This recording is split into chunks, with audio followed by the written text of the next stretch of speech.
PISA білім алушылардың оқу жетістігін халықаралық бағалау бағдарламасы туралы не білеміз?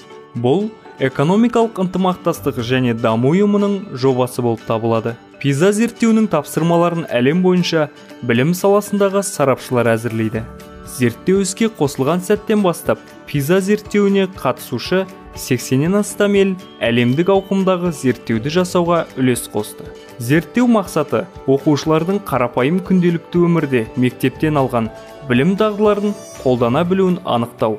Зерттеу оқу сауаттылығын, жаратылыстану ғылымдары сауаттылығын, математикалық сауаттылықты, сондай-ақ мәселені бірлесіп шешу немесе қаржылық сауаттылық сияқты инновациялық дағдыларды тексереді. Егер ел осындай ауқымды зерттеуге толық қатысуға дайын болмаған жағдайда, оның орнына жекеленген аймақтар қатыса алады.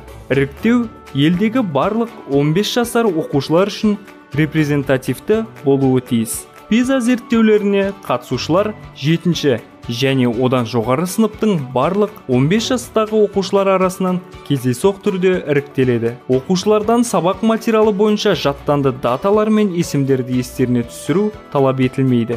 Мұның орнына олар мәтіндерді интерпретациялайды, математикалық есептерді шешеді, немесе өз білім дағдыларын, пайымдауларын пайдалана отырып, түрлі құбылыстарды ғылыми тұрғыдан түсіндіреді. PISA нәтижесінде оқушылар жеке бағаланбайды, бірақ олардың жинаған ұпайларынан ел бойынша орташа нәтиже шығарылады. PISA нәтижелерін жариялау мақсаты елдерді салыстырып, сатылап орналастыру емес.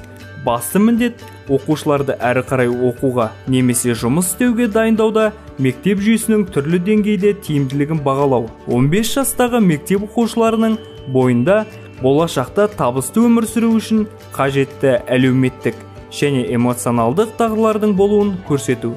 Бұл жерде зерттеу нәтижесінде алынған миллиондаған деректер әлемдегі ең тиімді білім беру жүйесін көру үшін жинақталып талданады.